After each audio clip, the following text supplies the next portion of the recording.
가지 미래 비전을 세웠습니다. 그에 걸맞는 성과도 거두었습니다. 첫째, 국제적인 도시로 거듭나기 위해 세계 관악 컨퍼런스를 유치를 성공했습니다. 세계 최대 규모의 관악 음악 축제입니다. 내년 7월 16일부터 20일까지 5일간에 걸쳐서 개최가 됩니다. 50여 개 국가에서 음악가와 관련 단체, 방문객 등 2만여 명의 방문객이 우리 시기를 찾을 것으로 기대를 하고 있습니다. 이에 맞춰 지난 5월 일본에서 열린 대규모 관악 행사에 참여해 세계 관악 컨퍼런스 광주를 홍보를 하고 왔습니다. 또한 연합뉴스 TV와는 방송 홍보를 위한 MOU도 체결을 했습니다.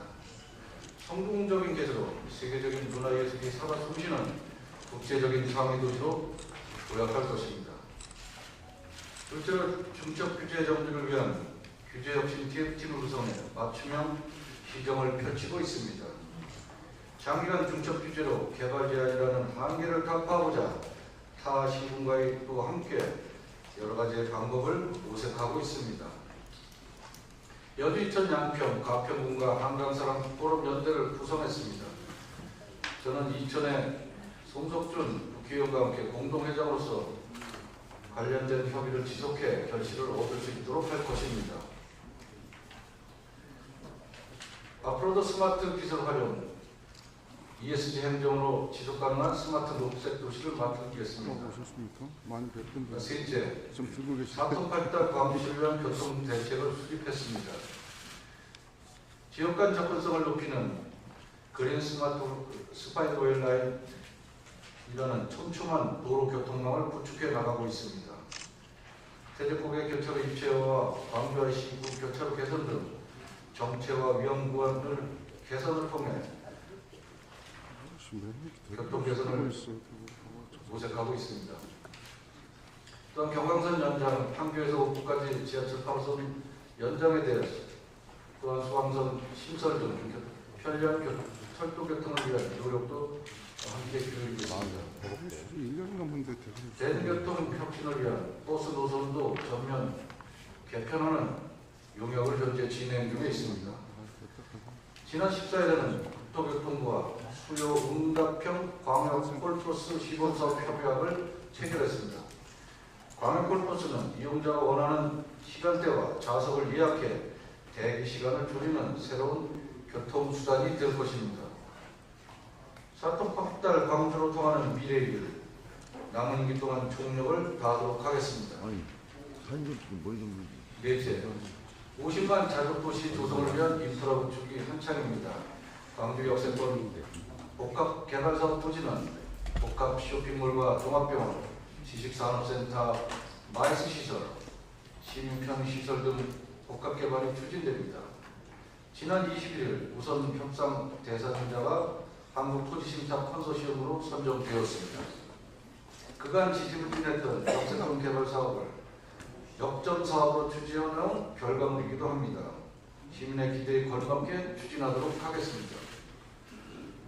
또한 종합운동장도 순조롭게 건립을 합니다.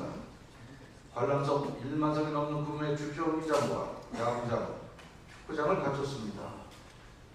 전국체육 개최도 가능할 만한 그런 규모입니다. 내년 후 완공을 목표로 2026년에는 경기도 체육대회를 반드시 유치하도록 하겠습니다. 3대가 행복한 50만 자동도시를 만들겠습니다. 공격적이고 진취적인 자세로 남은 임기도 잘 채우도록 하겠습니다. 존경하는 언론인 여러분, 내년이면 곳곳에 음악이 흘러나오고 관악이라는 음악의 메카로 흐르는 광주를 보시게 될 것입니다. 국제적인 예술의 향연을 잘 마치고 나면 광주는 글로벌 문화도시로서의 위상을 갖추게 될 것입니다. 저는 세계 관악 컨퍼런스라는 물실 기호를 놓치지 않고 광주의 품격을 올려놓도록 하겠습니다. 우리 미래 세대가 자랑스럽게 생각할 광주시를 자신있게 만들어 나가도록 하겠습니다. 인구 50만의 자립도시로서 수도권에서 가장 살기 좋은 도시로 반드시 만들어 내겠습니다. 감사합니다.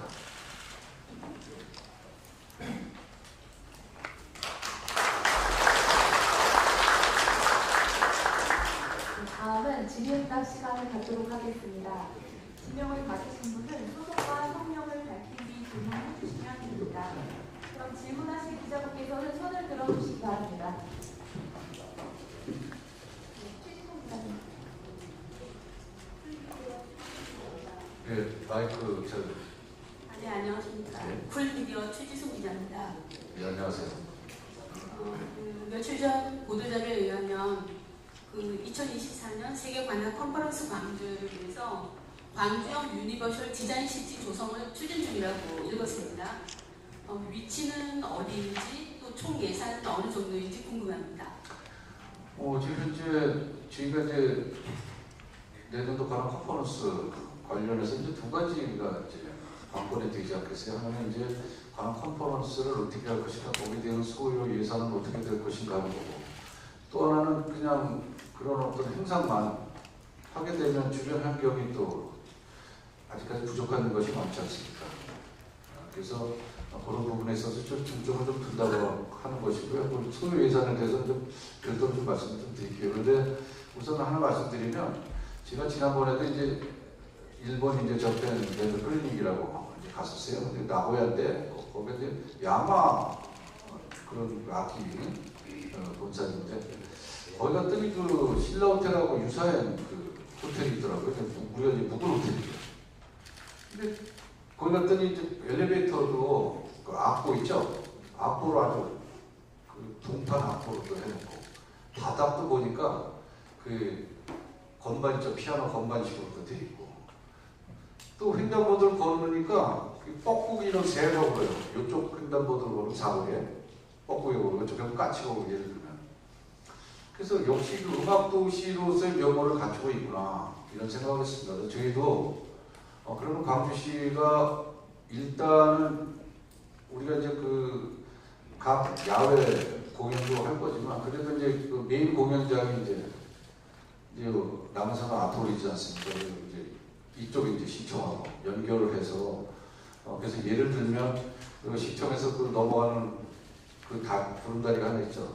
그것도 좀 이제 피아노 건반 형식을 갖춘 아이들, 그래서 이제 아이들 위험 사고도 좀 방지를 해야겠는데, 밟으면 이제 불도 들어오고 이제 음악 소리도 나고, 그리고 그 앞에 신호등이 있죠.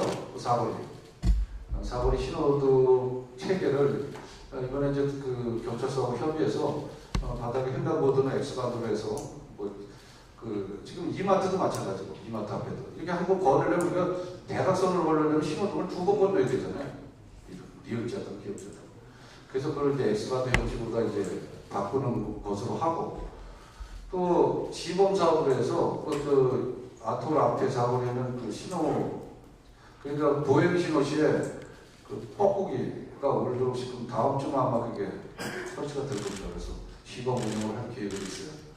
그리고 이제 광주 그 곳곳에 이제 공공시설부터 시작해가지고, 또 본인들이 필요하다고 한 본인들이 좀 우리도 한번 해달라고 하는 부분에 있어서는 내년 행사의 어떤 또 분위기를 돋구기 위해서, 그래서 이제 그 현수막을 대형 와스비 관련된 현수막들을 이제 보고 큰 건물에 이제 설치를 좀 하고 하면서 분위기를 돋구는데, 가장 중요한 거는 지금 일단 광주 그 행정타운 일대에 대해서도 이제 경관 조명 디자인에 대해서 거기에 대해서도 지금 용역을 주고 있습니다. 그래서 용역 결과가 나온 대로 내년 행사에 차질 없이 할 것이고, 그런 부분에 있어서는 또 이게 다 유니버셜 디자인이라는 게, 제가 지원할 때 조례를 만들었는데, 그 조례가 사실 정부에서 세 번째가 빨리 만든 조례예요.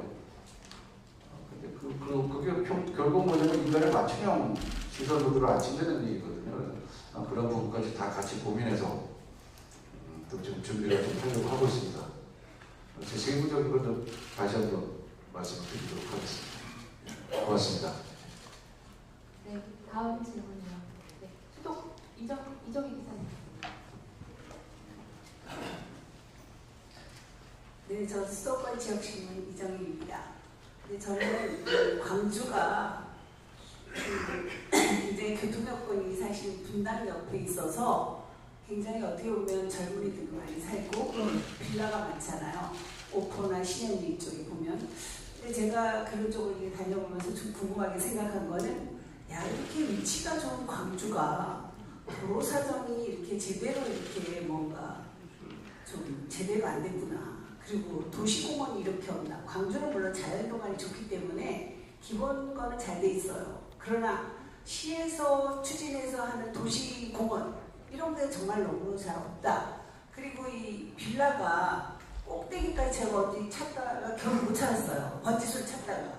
이렇게 뭐냐면 이 꼭대기까지 빌라가 막 있어요. 그럼 그런 곳은 어떻게 보면 물론 개인적으로 이렇게 땅을 가지고 지겠습니다 하는 거를 시에서 뭐 안 된다 할 수는 없겠지만 그래도 도시 차원에서 경관이라든가 이게 그런 걸 볼 때는 이 광주가 그런 부분에 너무 신경을 안 쓰는구나 저는 그렇게 생각했거든요. 그래서 특히 젊은이들이 이렇게 와서 많이 사는 광주가 이 성남 옆에 분당 옆에 이렇게 라인이 여럿이 돼 있더라고요. 보니까 근데 좀 도시공원도 필요하고 좀 계획적인 도로도 좀 너무 넓을 필요는 없지만 그 좀 예를 들어 8차선을 한다. 그러면 어느 정도 거기에 맞는 도시의 경관이 필요하다. 아름다움이 필요하다. 저는 이렇게 생각했는데 제가 그런 걸 너무 광주에 대해서 모르고 질문하는 건지 저는 그냥 계속 궁금했거든요. 그래서 그런 걸 한번 물어보고 싶습니다. 지금 말씀하신 것이 가장 어떤 기본적이고 상식적일 수 있어요. 근데 광주라는 특성을 일단 놓고 보면 일단 광주가 임야가 산림이 지금 67%에 해당이 되고 또 제가 얼마 전에 원희룡 장관 만났을 때도 얘기하고 또 행정안전부 제1차관 차관 만나서도 그런 김종호 차관 만나서도 그런 얘기를 하고 했는데 사실은 이런 겁니다. 수도권이라고 하면서도 수도권이지 못한 것이 광주예요. 얼마 전에는 또 제가 조선일보에서 제정한 그 상을 하나 받은 게 있어요. 그 브랜드 대상인데 국가 브랜드 대상이죠. 근데 그때 청주시장이 이제 그 제2전지로다가 하고 우리는 이제 자연채 농산물로 됐어요. 근데 청주시장하고 이제 그런 얘기를 하다 보니까 수도권 규제가 결국 지방 균형 발전 차원에서 만들어낸 그런 수도권 규제를 통해서 가장 혜택을 본 게 청주하고 천안이라고 하더라고요. 그 밑까지 못 내려가는 거예요. 근데 저희도 생각을 해봤어요. 제가 생각을 해보니까 이게 광주 산맥이라는 게 있어요. 저 이제 가평 쪽에서 또 넘어지는데 이게 우리가 저는 그렇게 보는 거예요. 하남을 경계로 하면 검단산이 있죠. 성남을 경계로 하면 남한산이 있어요. 분당 경계로 문영산이 있어. 그가 뒤상태가 이걸 넘어오질 못하는 거예요. 그럼 거기에 대한 어떤 경제 생태계, 어떤 주거 생태계, 모든 생태계가 틀려, 또 구조가. 소위 말하면 하남이나 성남이나 용인이나 안성이나 이천이나 여주는 거의 구릉지 일반 이렇게 좀 평지 형식을 갖추고 있고 우리는 산지가.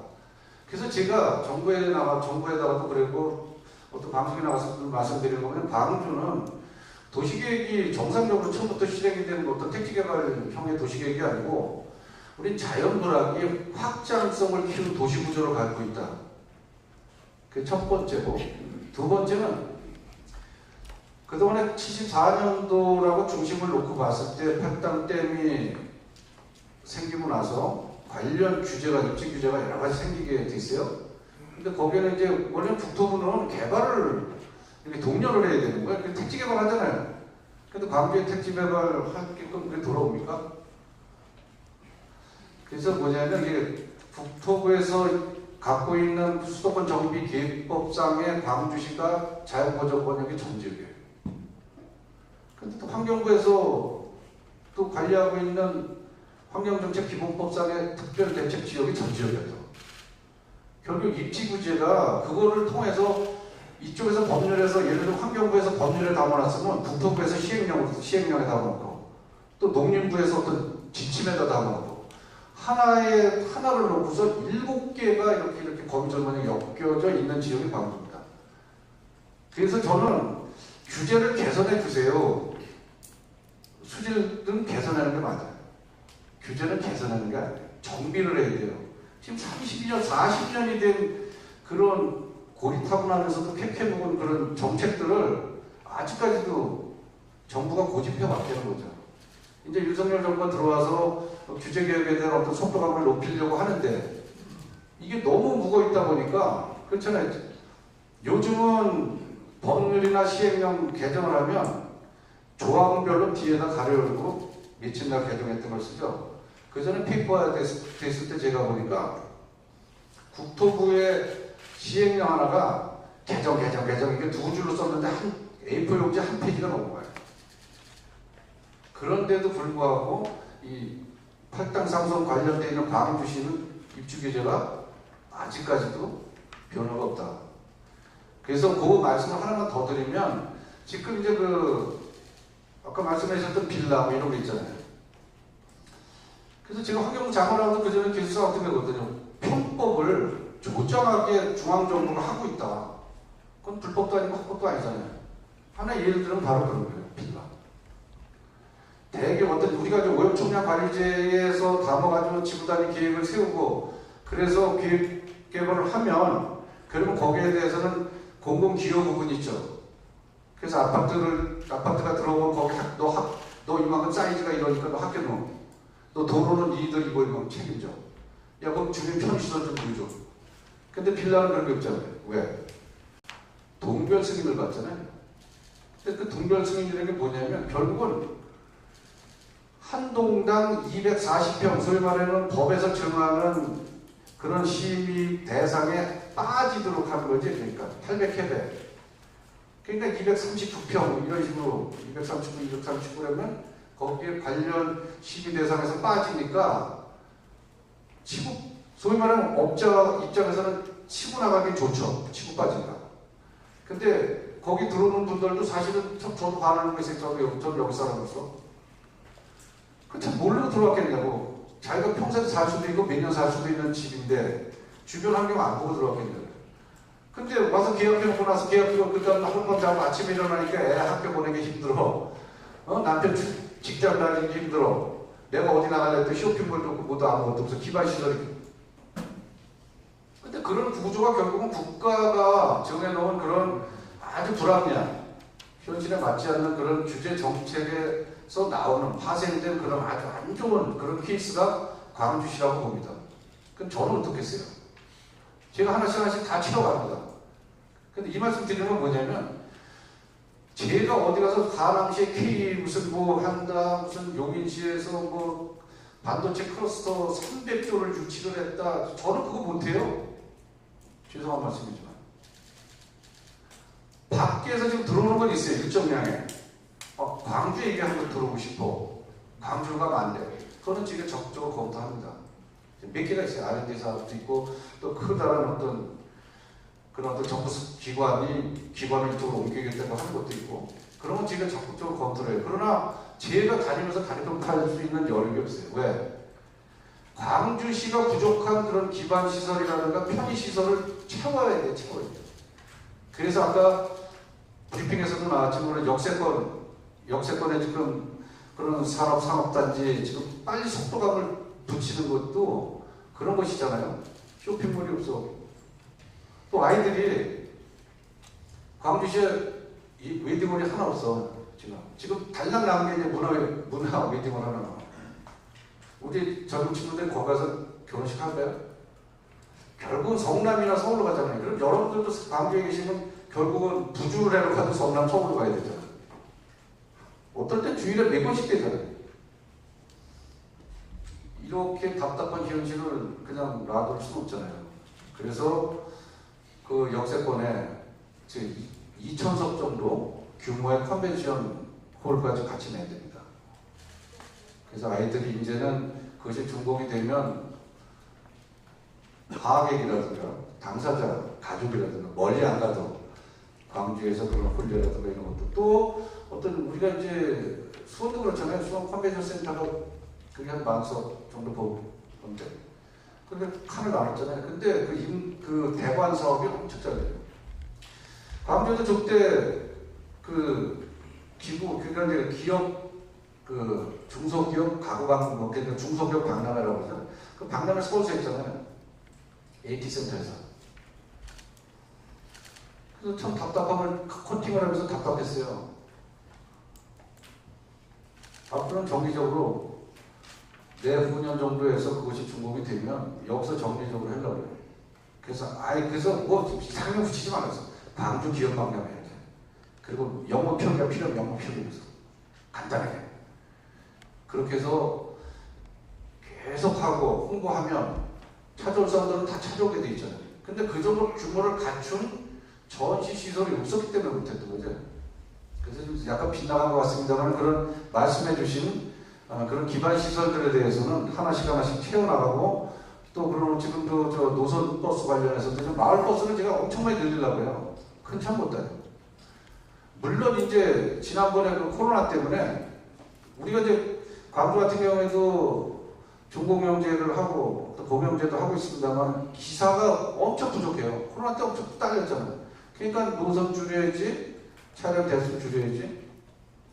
물론 저때 제가 국토부 장관한테도 그 얘기했어요. 여기 쫙 제가 8개를 건의서가 있는데 이거는 가서 보시고 제가 한 가지만 별도로 더 드리면 지금 경강선이 있는데 경강선에 그 기차 양수가 4개뿐이 없다. 4량뿐이에요. 그 6량으로 좀 늘려주고 시간 좀 더 단축해 주세요.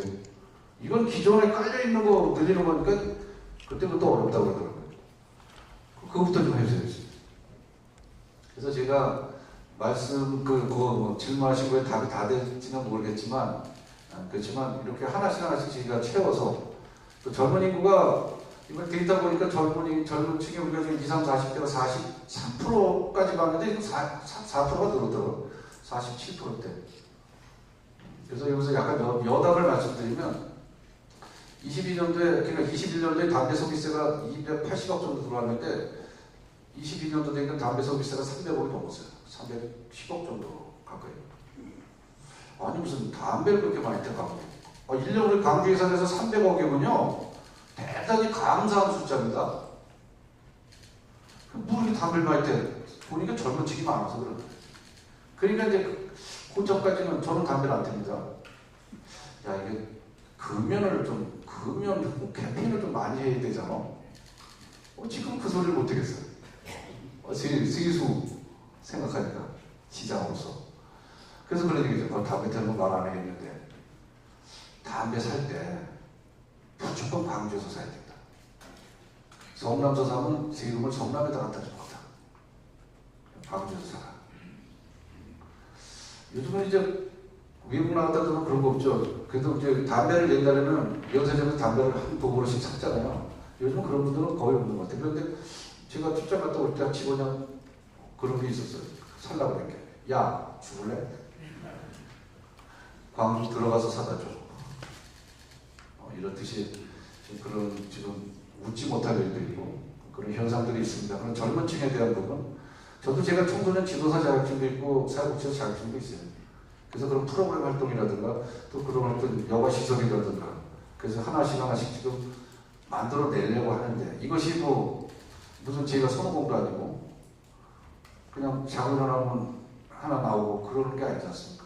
계획을 세워야 되고 또 지금 현재 계획 단계에 있는 것들은 빨리 속도감을 내서 착공까지 끌고 와야 되고 또 착공 중에 있는 것들은 준공을 빨리 떼줄 수 있게끔 해야 되고 사실은 다 예산입니다만 그래서 그렇게 좀 속도감을 내는 수밖에 없다.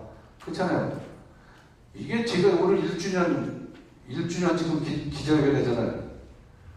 근데 이게 질문을 받다 보면 한 10년 시장 질문 같은 경우가 느낄 때가 있어요. 오후에도 마찬가지겠지만. 그러나 제가 1년짜리지만 10년 같이 지금부터 1년 동안 잘 그동안 도로 이런 거 보면 하다못해 포장하고 이런 것도 엄청 빨라졌죠. 그래서 하나씩 제가 속도감을 내서 광주시의 완성도를 높이겠다 이런 말씀 좀 드리겠습니다. 답변이 좀 길었습니다. 죄송합니다. 네, 다른 분. 박정훈 기자님 맨 뒤에 1년 맨 뒤에.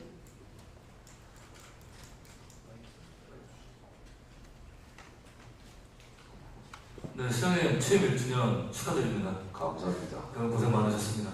저는 광주시의 경제 정책에 대해서 좀 방향성을 좀 여쭙고 싶은데요. 지금 전 세계적으로 경기 침체가 좀 우려되고 있는 상황인데 골목 상권들이 좀 우려가 좀 깊어지고 있습니다. 이에서 광주도 골목 상권을 활기로 불어넣을 수 있는 방안들을 고심을 하고 계실 것 같은데 어떤 정책을 구상 중이신지 광주시의 지역 경제 활성화를 위한 방향과 노력에 대해서 말씀 부탁드리겠습니다. 아까도 잠깐 비슷한 말씀을 좀 드렸어요. 근데 크게는 사실은 어떤 기업적인 부분, 또 하나는 소유하는 소상공 쪽에 골목상권까지 해서. 그래서 크게 말씀드릴 거는 뭐냐면 후배들 지금 건의하고 있는 자유보전권역 내 입지 제한 관련해서도 지금 산업단지 플러스와 관련해서 6만회 배분이 안 되니까 6만회 배분 지금 웬만한 공장 하나 들어오지도 못해요. 광주에 제가 지금 기업체 방문을 엄청 하는 이유는 현장을 좀 보려고 해요. 그리고 우리 기업들의 제품이 어느 정도인가. 그래서 어떤 판로라든가 여러 입지 조건이라고 좀 보려고 했는데 보면 광주에 1공장이 있는데 2공장은 예를 들면 평택에 있고 3공장은 전라도 어디 있거나 경상도 있고 왜 그 분산을 시켰냐 했더니 입지 제한 때문에. 첫째는 제가 그런 지리적인 걸 말씀드리면 산업단지 공영 3단이라고 해서 공영 3단을 갖다 제가 두 개를 지금 우선적으로 물론 공업지구는 다 정리해져 있잖아요. 그걸 묶을 건 묶고 해가지고 두 개를 하려고 해요. 그래서 산일이 빙그레 쪽에 거기다 거의 한 80만 대 가까이 담으려고 하고 궁평지구에도 한 40만 정도 가까이 담으려고 하고 있어요. 또 하나는 그럼 그릇을 크게 내들어가지고 들어오세요. 이거 다 채워야죠. 또 하나는 제가 헬기를 타고 아까 헬기도 나오던데 올라가 보니까 집단화되어 있는 그냥 자연스럽게 집단화되어 있는 게 많아요. 근데 그것도 법에서 1,500 이상의 어떤 건축 제한 이런 거 그런 것 때문에 또랑또랑 이런 것들을 하면서 다 불법으로 다 지금 시킨 것들이 대박인 거예요. 다 뭐라고 그랬죠 사실. 근데 그런 부분에 있어서는 좀 더 제도화가 필요하다. 그래서 예를 들면 그런 거 있잖아요. 주택이 많은 지역에 공장이 이렇게 있으면 공장이 빠져야 돼. 근데 공장이 많은 지역에 주택이 있으면 주택이 빠질 수밖에 없어요. 그런 어떤 자연스러운 현상을 유도해낼 수밖에 없다 이런 것도 있고 그래서 그런 어떤 마을 어떤 큰 단지 형식을 갖추고 있는 거는 저희가 아예 지금 채워서 현실감 있게 채워가지고 단지화를 시켜서 어떤 지구 지정을 한다든가 해가지고 기반시설을 그 대신에 기반시설을 닦아줘야겠죠. 도로라든가 이렇게 그런 것들이 있고 또 팔로라든가 이런 부분에 대해서는 제가 소위 말하는 이런 거 있잖아요. 청년 일자리 창출, 일자리 창출, 고용 창출 이런 용어들이 있잖아요. 다니면서 보니까 죄송한 말씀입니다. 다 필요 없는 얘기예요. 기업이 잘 돼야지, 기업이 성장해야지 고용은 같이 오는 거예요. 내가 망했는데 누구?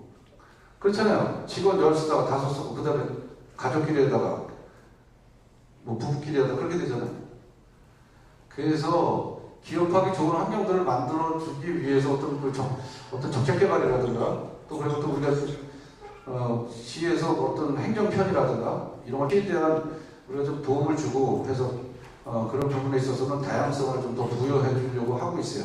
또 하나는 골목상권 같은 경우에도 좀 다양한 청년 그런 창업이라든가 어제 청년애들도 만나고 그랬는데 또 제도적으로도 지금 많이 준비를 좀 하고는 있어요. 하고는 있는데 이게 좀 안 맞는 것도 있어서 뭐냐면 어떤 북책사업이라든가 경기도 사업이라든가 이거 매칭 사업들이 많아요.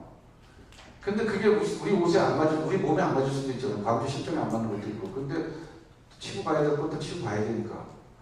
그래서 그런 뭐 걸르는 작업들도 좀 해야 되지만, 근데 가장 중요한 거는 그런 것 같아요. 또 골목 사건 우리가 많이 얘기해서 제가 코로나 때 이제는 말할 수 있다. 제가 좀 술을 먹습니다만. 코로나 때 제가 2명 때도 그랬어요. 저 의원했잖아요, 시연. 가장 친한 둘이 가장 잘하는 식당 가서 술을 먹어. 당신들이 가서 안 하면 그 식당 망해. 세 분이 그렇게 했어요. 왜? 손은 알잖아. 내가 가장 가까운 놈은 코로나 안 걸렸는지 알 거야. 또 그 식당 가면 아는 식당 아니야. 그렇게는 다 팔아줘요. 제가 왜 이런 말씀 드리냐면, 우리가 그런 골목 사건을 살려야 된다. 그런 부분에 대해서 그런 어떤 인프라라든가 그런 환경이라든가 이런 거는 행정에서 1차적으로, 이거 콤보, 3콤보, 3박자 맞아야 돼요.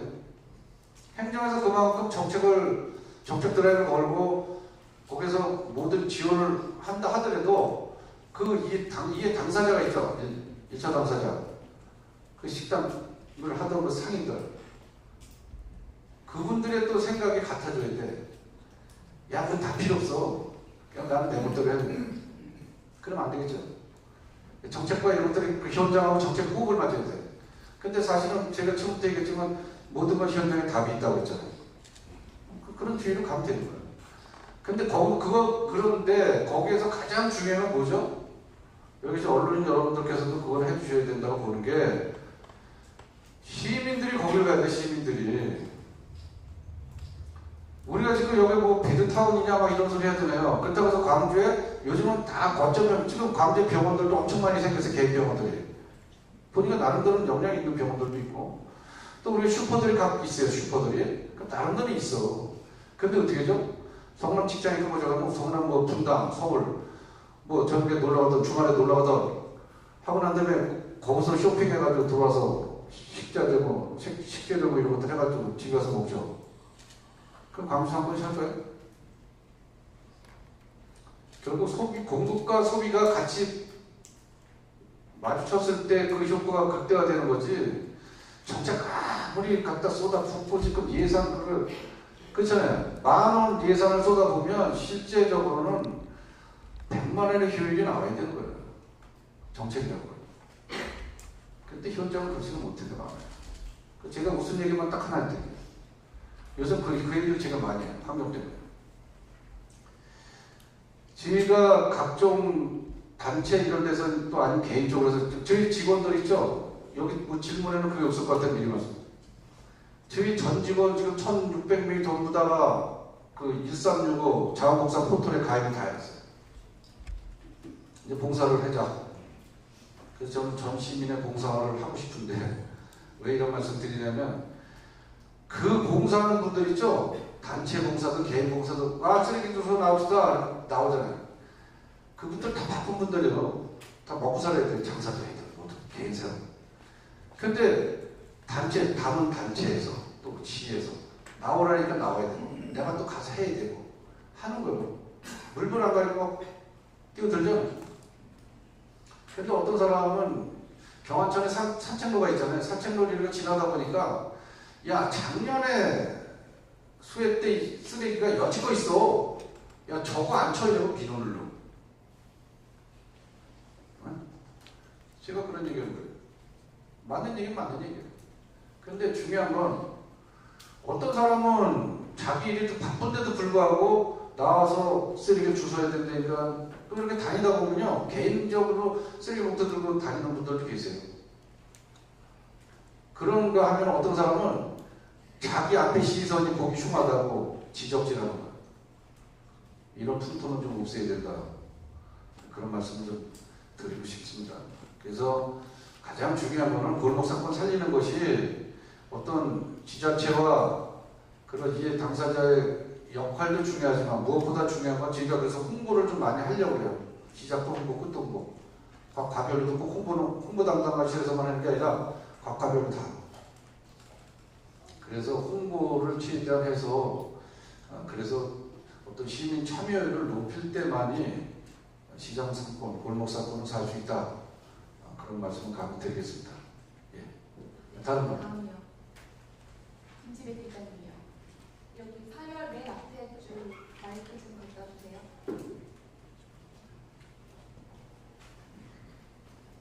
예, 중물보 김주희 기자입니다. 1년 성과 아주 잘 들었습니다. 그리고 시장 축하드립니다. 감사합니다. 11주년을 맞이해서 사실 뭐 광주시 이상과 좀 발전이 많이 되고 있다는 평이 있는데, 간단하게 시장이 1년 동안 소외 가장 아쉬운 점과 가장 잘한 점 두 가지만 말씀해 주시기 바랍니다. 이거 되고 이거 가장 쉬운 것 같은데 가장 어려운 질문인 것 같아요. 처음에 시작할 때는 그런 거 있잖아요. 저도 사실은 그렇게 뭐 시장 준비 좀 늦게 해볼까 머릿속에는 강추가 꽉차 있어요. 누구보다 그런데.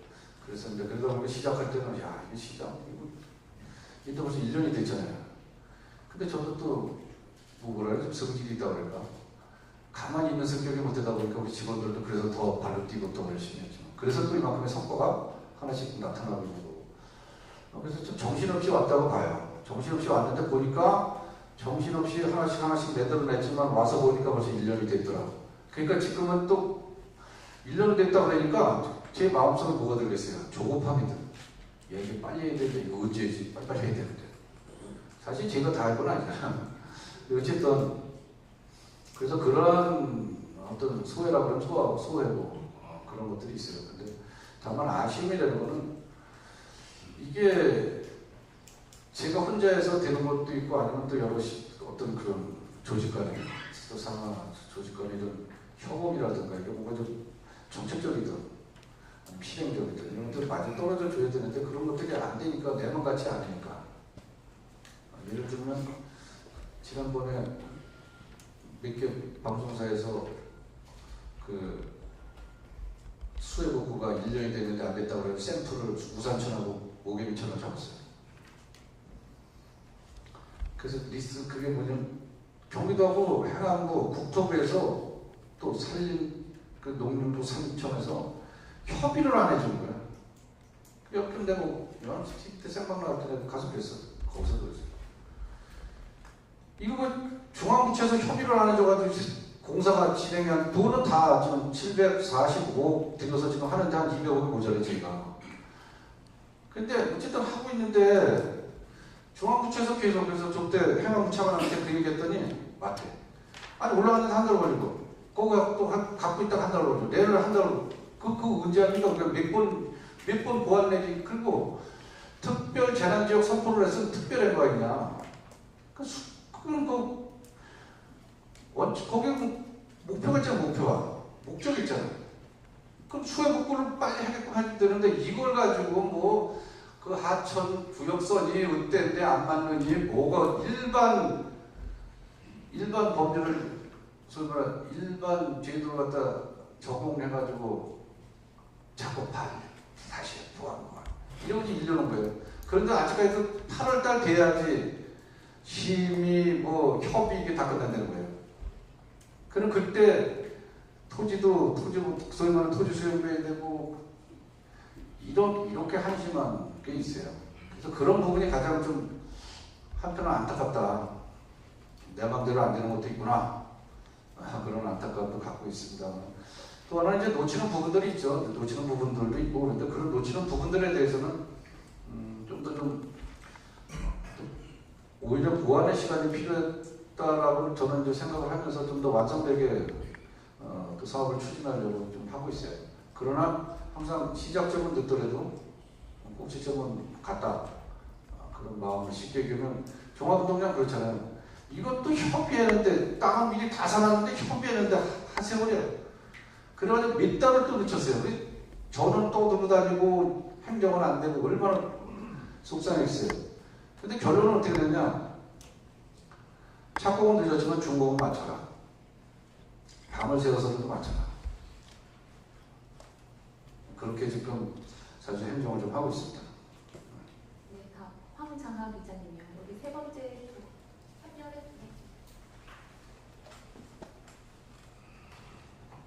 네, 안녕하십니까. 공직심 MBN 뉴스 취재국장 황장하입니다. 예. 시장님 민석 8기 취임을 진심으로 축하드립니다.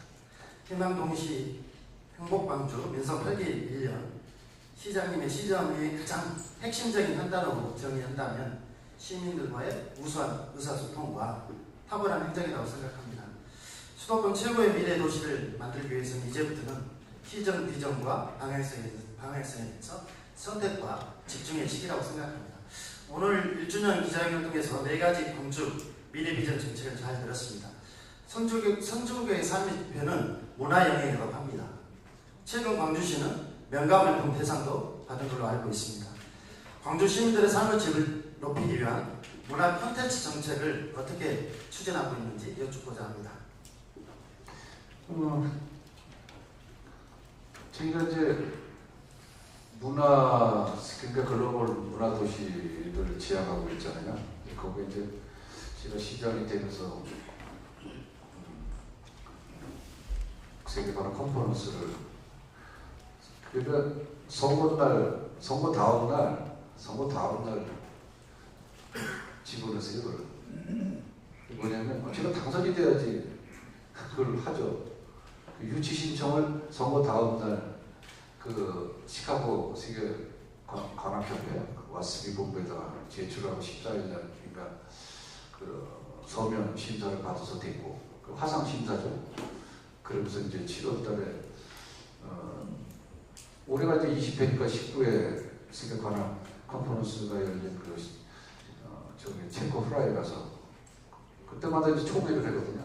그 총회에서도 인준을 또 받고 또 브리핑하고 인준하고 뭐 받고 해서 그다음에 이제 12월 달에 시카고에 본부가 있으니까 시카고 가서 그 협약을 했어요. 왜냐면 앞으로 세부적으로 어떻게 풀어갈 거가. 그래서 그림을 그려서 이제 가져왔고. 근데 이런 것들이 사실 이제 첫 번째 어떤 문화. 근데 광주 지금 남한산업 아트홀이 전국에서는 가장 기획 공연을 잘하는 데로 중앙에서 다 알고 있어요. 우리나라에서 내노라는 음악 평론가들은 그런 관계자들은 그렇게들 보고 있어요. 근데 그만큼 이제 이거는 이제 그 큰 거고 큰 그림이죠. 또 근데 큰 그림을 그리다 보면 지역의 문화예술단체라든가 이게 소홀히 될 수가 있어요. 또 학생들. 그래서 저는 지역 문화예술인들이 마음 놓고 올라갈 수 있는 무대를 갖다가 좀 더 열어줘라. 문화재단에 그렇게 지지했죠. 문화재단 이사장에 공교롭게도 또 시장이 겸직을 하게 돼 있잖아요. 이사장은. 그래서 그렇게 지금 하고 있고. 그리고 이제 청소년 관련해서도 이제 그런 어떤 무용 대회라든가 또 각종 이제 그런 공연이라든가 또 애들이 또 연극, 광주 애들이 연극 이런 거 잘해요. 그래서 그런 부분에 대해서 좀 더 기회를 많이 줘야 되거든요. 참 열어줘야 되죠. 야, 니들 나와서 놀아 이렇게 사고 앉자. 속에는 그냥 이 열망이 가득한데, 열정이 가득한데 이걸 그냥 품지 못하게 사고 치는 거 아니야, 애들이. 저희도 다 성장해 봤지만. 그래서 그런 애들이 좀 밖으로다가 그런 끼를, 재능을 표출할 수 있는 그런 장들을 지금 최대한 많이 만들어내려고 지금 하고 있어요. 그래서 이러한 어떤 조화가 이제 전문예술과 대중예술과 청소년 예술 이런 것들을 잘 맞춰서 끌고 가면 되고, 또 하나는 역세권에도 지금 제가 문화의 거리 조성 사업을 준비하고 있어요. 그래서 이런 것들을 잘 맞춰서 하면 광주시가 내년 7월달에 가는 컨퍼런스를 계기로 해서 또 이제 컨퍼런스 끝나면 이제 제가 국제 청소년 관악 콩쿠르를 할 거예요, 내년. 그러면 왜냐면 청소년들이 동남아가 강해요. 뭔 소리니 근데? 일단 그러고 그래서 그때 일본도 가보니까 그래서 일본의 그 초등학교 한 팀을 부르려고 지금 꼬시고 있어요. 그거 다 됐는데 엄청 잘해. 근데 하면 또 부모들 다 쫓아오잖아요. 지역 경제 효과가 됐겠죠. 그런데 이제 아시아권이 또 청소년들은 아시아권이 강해. 근데 이제 일본, 대만, 싱가포르. 그래서 이제 국제 청소년 관악 콩쿠르도 준비하고 있고, 광주시에도 그래서 지금 광주 초등학교 애들이 전국대회 나가 막 1등하고 그랬거든요. 전국 관악제. 내년 초에도 한번 그거를 준비하고 있는데. 그래서 그런 부분들. 그래서 우리가 좀 그런 어떤 진짜 우리가 진짜 문화 도시도 우리가 그 도시의 삶의 기본이 문화 아니에요. 근데 제가 이제 의원 때도 이제 뭐 조례다보다 다 관여했고 문화재단 예산 다 앞장서서 욕을 먹어가면서 이제 세운 것도 보고 그랬는데, 문제가 뭐였냐면 8월달에 이민찬하고 이제 정명을 지휘자고 쿤비로다가 공연을 했잖아요. 그건 전국에서 처음 있는 일이에요. 전에도 없고 앞으로도 없고. 근데 더군다나 지자체에서는 또 있을 수도 없는 일이에요. 광주에서 했잖아요. 그때 다 놀래는 거 난리 났어. 근데 재밌는 거는 사실 계약은 그 전에 했잖아. 걔가 콩쿠르 나가서 최우수상 대상 받기 전에 1등이기 전에 계약을 했으니까 걔는 와야지.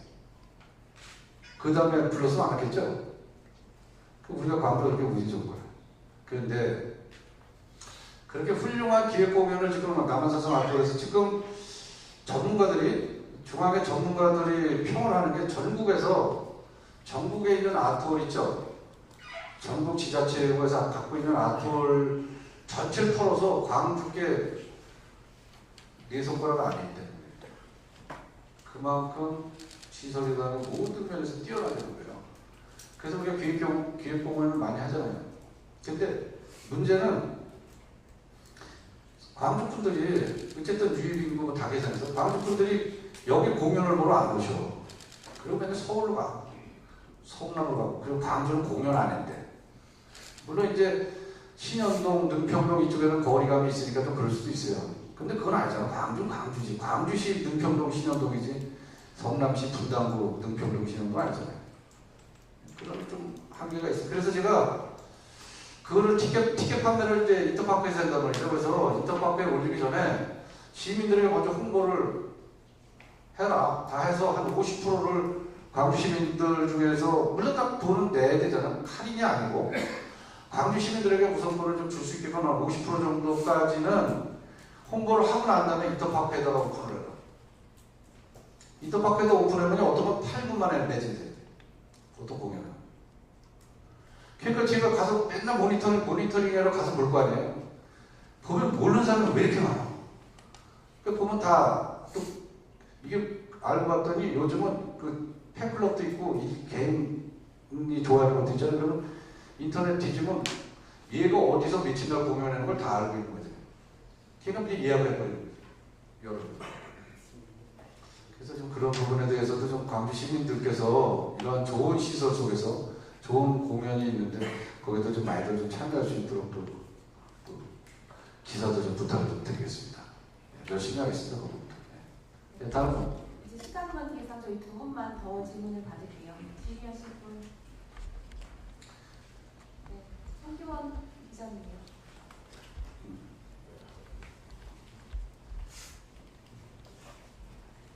일주년 진심으로 축하드립니다. 지금 그 공무원 갑질 강등 사태까지 이제 보도가 된 상황이 있었는데요. 이 문제는 어제 오늘의 일이 아니라고 봅니다. 상사의 갑질 문제도 문제이지만 일정 부분 신고 사원들은 이제 팀장 그 지시를 기피하고 그게 일환으로 이제 휴직을 강간을 하고 있는 것으로 알고 있는데 이것에 대한 대안이 있으신지 말씀해 주시죠. 그게 가장 어려운 질문입니다. 예, 사람이 하는 일이잖아요. 그리고 천연배 공직자가 있는데 한 명 한 명이 다 소중하고 또 역할들을 하고 있는데 그런 생각들을 다 우리가 읽어내지 못하잖아요. 제가 이제 취임하면서부터 사실은 그 멘탈 관리를 철저하게 좀 해가지고 국정, 과장, 팀장 그런데도 사각지대가 생기는 거예요. 가끔 그런 생각을 해봐요. 이거를 어느 잣대라고 볼 수는 없어요. 이거 개인적인 생각일 수도 있고 제가 요즘 그런 얘기를 하죠. 이거 이러다가 시장이 지시를 했더니 그걸 받는 놈이 시장이 갑질했다고 들어. 이러면 어떡해. 사회구조가 뭔가 좀 잘못된 것 같아요. 제가 공조중 공조직다고 해야 된다고 해요. 우리가 대민봉사라고 그러잖아요. 그래서 친절, 뭐 민원응대에서 친절 서비스. 그게 사람이 그렇게 안 되죠. 요즘은 또 워낙 그런 인권에 대한 부분들이 많이 이제 논의되고 하다 보니까 그러다 보니까 생각지도 않은 그런 사건들이 하나씩 있어요. 그래서 그 부분에 대해서는 그렇다고 해서 그 관리자들 여기 이제 국장들 나와 있고 그렇지만 관리자들을 묻혀갈 수는 없잖아요. 본인들도 너무 막 괜찮은데 왜 그래 이럴 수 없잖아요. 이런 부분에 대해서 좀 더 관심을 갖고 이게 좀 어떤 동료의식이 좀 떨어지고 이런 부분에서도 나오는 게 있는 것 같아요. 제가 볼 때는 좀 더 관심을 갖고 호흡을 맞춰서 위아래로 좌우로 잘 살피면서 끌어주고 좀 챙겨주는 그런 생각들로 좀 전환이 돼야 되지 않느냐, 그런 것이 하나 있고, 또 하나는 우리 이통장님들도 있지만 요즘은 어떻게 된 게 좀 목소리 크면 다 이기는 거예요. 소위 말하면 선동하는 게 있어요. 선동. 제가 툭 던져놓고 야 이거 닭들이 어떻게 쭉 써지나 구경하는, 저희도 지금 채널 하나가 그런 속색이 있습니다. 그래서 그런 부분에 대해서는 서로가 멘탈 관리를 잘 하게끔 하고, 또 하나는 거기서 조금 어떤 징후가 발견이 되면 거기에 대해서 대응을 명확하게 해라. 그 대응은 이렇게 구속하고 이런 게 아니잖아요. 빨리 처방을 해야 돼요. 우리가 늘 얘기하죠. 초기 대응. 사고 나서 있잖아요. 사고 난 거를 딱 되돌려서 이렇게 보니까 이유가 다 있어. 근데 그 이유 중에 하나가 뭔지 아세요? 시간이 너무 오래 걸렸어. 서로 화해, 일은 그런 거 있잖아. 화해할 수 있는 시간을 놓쳤다는 그런 거 있잖아. 예를 들면. 그래서 초기 대응을 좀 철저히 할 수 있게끔, 첫째는 직원들 상황을 좌우해서 멘탈 관리를 철저히 좀 하고, 그리고 거기서 나타나는 그런 징후에 대해서는 대응을 철저히 해서 서로가 도움이 될 수 있게끔. 그렇잖아요. 당사자도 피해자가 되든 어떤 그 도움을 받아야 되고, 또 조직은 조직대로 살아야 되잖아요. 그래서 한 명이, 우리가 지금 1600명을 했는데 한 명이 사고 쳤어. 나머지 1599명이 욕을 먹어야 돼. 그 조직이라는 것 때문에. 그렇잖아요. 그런 부분에 대해서는 제가 좀 구분을 할 건 좀 구분하고, 그렇게 해서 또 잘 좀 그 가족같이 진짜 형제같이 그래서 조직 문화를 좀 조성해 가려고 합니다. 제가 가장 중요하게 생각하는 게 하나는, 이제 우리 집 가론으로도 그걸 써놨는데, 눈높이는 맞추되 기본을 지키는 사람이 되자. 다 가져. 청바지도 입고 와서 일대고 고래대고 다 알아. 근데 기본은 지켜야지. 그런 것들이 잘 안 되기는 사고란 말이에요. 저는 그렇게 생각합니다. 네, 이제 마지막 질문 한 분만 더 받겠습니다. 네, 빼놨죠. 조민환 기자님. 안녕하세요. 훈련단 조민환인데요. 철도에 대해서 여쭤보려고 합니다. 지금 수서 광주선이 신설을 추진하고 있다고 그러는데, 그 신설되면 광주에 몇 개역이 들어오고, 입지 탄압성 조사가 끝난 것인지 그 부분에 대해서 그래서 광주에서 몇 개 철도 계획이 있어요. 근데 이제 일단 수강선 문제는 끝이 났으니까, 그건 지금 이제 본격적으로 계획에 올라가면 11월 정도는 시작이 될 겁니다. 다만 지금 거기 몇 가지 우리가 좀 부족한 부분, 우리가 원하는 것이 잘 안 되는 부분들이 있긴 하는데, 이게 그렇잖아요. 이게 지금 우리가 예를 들면 서울 양평간 고속도로 현재 노선이 갑자기 바뀌었다고 요즘 언론에 나오고 막. 근데 우리가 이제 이걸 하다 보면 국책사업 이런 거에 대해서 우리가 과연 얼마만큼 개입을 할 수 있느냐, 개입의 합리성이라는 게 있거든요. 그래서 그러다 보니까 이거 수강선도 그 삼성역에 빠졌다는 거 아니에요. 삼성역을 원하잖아요. 근데 그거는 또 경항선으로 계산하면 또 크게 문제될 건 없다고 보고, 다만 이제 광주역에서 환승센터 구축한다든가 이런 부분에 대해서 좀 더 면밀히 또 검토하고, 이게 제가 감히 생각하건데 앞으로 보면 철도 관련해서도 거의 광주가 중심선이 될 거예요. 도로권에 여기로 빠져있죠. 강원도 가야 돼 이게. 그래서 그러려면 광주역의 그 소위 말하는 역에 대한 인프라, 그것이 좀 너무 사이즈를 적게 하지 않았나 이런 생각이 좀 들어요. 향후 확장성을 볼 때는. 그래서 수강선 문제는 그렇게 해서 지금 추진이 빨리 진행이 되고 있다는 걸 좀 말씀드리고 있고요. 그건 다 끝나면, 일단 행정상은 다 끝나니까.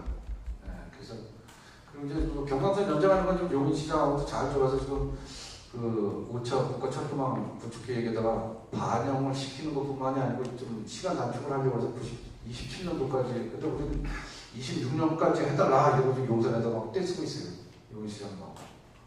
그래서 그런 부분이 또 있고, 또 이제 오프 같은 경우에 이제 8호선 연장하는 게 있잖아요. 근데 그게 이제 이런 내용들 자꾸 지금 뒤로 좀 밀리는 부분들이 있어서 좀 안타까움은 있는데, 일단 기본적으로는 해야 된다 이렇게 보는 게 있어요. 근데 거기 또 몇 가지 또 경기도에서 좀 몇 가지 안들을 또 내놓는 게 있어요. 근데 그거는 좀 더 좀 구체가 되어야지 말씀드릴 수 있는 내용 같고. 그래서 그 철도 계획도 좀 더 공격적으로 지금 잘 추진하고 있다. 그 부분에 대해서는 또 지난번에도 철도는 또 보니까 그 국토부 제2차 간소관이더라고요. 근데 제2차관 만나서 건의를 하면서 했더니 제2차관에게 잘 전달해서 광주시 그래도 잘 반영될 수 있도록 신경 쓰겠다고까지 말씀을 하셨고, 그래서 철도 계획도 그게 하나씩 해나가겠다. 근데 아까도 잠깐 중간에 말씀드렸지만, 이게 우리가 보통 이러한 계획들이 서있기 시작을 한 거는 보통 20년, 15년 전부터 추진해온 일들이에요. 종합동력은 17년 걸렸대. 지금 3, 4, 8호선 지금 그때 20년째 저거 했는데 아직까지도 209도 지금 반도 못했잖아요. 이런 철도 국가 국책 사업이라든가 경기도 국책 사업은 이게 시간이 많이 걸려요. 그리고 거기에 뭔가는 지금 제가 그나마 조금 기대를 하는 거는 경광선 연장하는 거예요. 여기까지. 거기에 기대하는 건 뭐냐면 지금 용인에서도 그 용인시장을 하고 얘기를 하고 있지만, 그 남사에 300억짜리, 300조짜리 크로스오버 하는 부분이 있잖아요. 그게 속도감을 붙이면 그러면 실어 날려야 될 거 아니에요, 별로. 그 많은 그 인력들을. 그러려면 결국 그 실어 날리는 거에 가장 우선적으로 빨리 접근하고 추진할 수 있는 게 경광선 연장 사업이에요. 그게 남사까지 가는 내용이라. 저는 그런 얘기를 좀 해요. 시민들한테도 참 답답한 거 하나는 뭐냐면, 광주시장은 놀고 있냐고, 뭐 용인시장은 뭐고, 성남시장 뭐고, 어쩌고 뭐 했는데, 그거 아니에요. 항상 그런 국책 사업은 꼭지점이 중요해요, 꼭지점. 그거는 거기 잘 환승해가지고, 역만 잘 만들어내면 성공하는 거예요. 그렇잖아요. 용인이 꼭지인데, 용인에서 열심히 싸워야지. 그런 거 있잖아요. 수강선 광주까지 가고, 우리가 싸우는 거예요. 그 양평 지금 날씨는 사실 양평이 피를 갖고 있는 게 맞죠. 그래서 그런 부분들까지도 지금 잘 하고 있고, 또 도로 사업 관련해서도 한 가지만 지금 시간이 없어 그랬는데, 도로도 마찬가지로 이게 1년 만에 뭐 범수리 뚝딱 되고 이런 게 아니잖아요. 계획 세워야 되고, 국가 승인 받아야 되고, 예산 편성해야 되고, 이런 과정들이 보통 아무리 빨라도 5년, 10년에서 20년이나 가까운 거 아니에요. 근데 이제 그래서 성남시장님하고 일단은 몇 가지 성남 넘어가는 거, 하나는 율동공원까지 가는 거, 하나는 그 중앙공원 건너가지고 판교와 이시까지 가는 거, 그 부분을 지금 두 가지를 지금 준비하고 있는데, 그 중에 하나는 민자 기획까지 있어요. 저는 거죠. 민자가 하겠다고 민간 제안 들어오면 저는 적극 검토해서 받아주겠다. 왜? 우리가 국비 받고 도비 받고 우리 거 돈 들여가지고 20년 이상 걸려도 될지 안 될지 모르는 상황이니까, 민자로 하면 그래도 주의들이 쭉쭉쭉 다 그 타당성도 다 빨리 할 거 아니에요. 예산 다 투입해서. 그래서 그쪽 시민들한테 그런 부탁을 드리죠. 그렇게 되면 속도감은 있으나 그 요금은 통행료 부담은 가지 않느냐. 근데 속도감 생각해서는 그 정도의 부담은 감수해야 되지 않겠습니까? 이런 말씀도 좀 함께 좀 드리고 해요.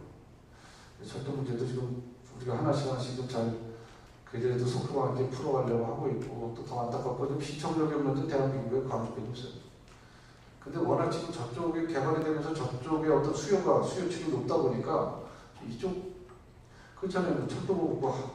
철도 계획하는데 뭐 철도 시설하는데 뭐 1,200만 원 가지고 하는 것도 아니고 1,000만 원 가지고 하는 것도 아니고, 그래서 하나씩 부분은 제가 순서대로 좀 풀어가려고 하고 있습니다. 질의응답을 이것으로 마치겠습니다. 시장님께서 마무리 인사 말씀 간단하게 해주시기 바랍니다. 하여튼 감사합니다. 지금 오늘 뭐 80여 분이 계시는데 일일이 다 질문을 받고 또 답변을 또 해드리고 그래야 되는 것도 원칙인데 또 광주시는 그래도 광주시는 여기서 기자분들이 좀 이쁘게 봐주셔서 그런지 기사도 잘 나고 홍보도 잘 되는 것 같아요. 그런 부분에 대해서 다시 한번 감사드리고요. 저기 또 필요한 부분이 있으면 또 말씀을 해주시면 그거는 또 광주시의 입장, 또 시장의 입장에 맞게 답변드릴 부분들은 답변을 좀 드리도록 하겠습니다. 중요한 거는 제가 지향하고 있는 광주시 3대를 한국과 광주시를 만드는데 아까 못 빠졌지만 우리 어떤 광주시 안에서도 지역균형 발전이라든가 지역별 그런 또 테마를 이끌어낸다든가 그렇게 해서 진짜 자족도시로서 수도권에서 가장 살기 좋은 도면을 제가 만들어내겠다는 그런 포부와 그런 목표를 갖고 있습니다. 많이 옆에서 지켜봐 주시고 또 응원도 해주시고 또 필요에 따라서 또 채찍도 좀 해주시고 그렇게 해서 함께 광주시 발전을 위해서 함께하는 그런 모습들을 보여주시면 저는 더없이 감사하게 생각할 겁니다. 고맙습니다.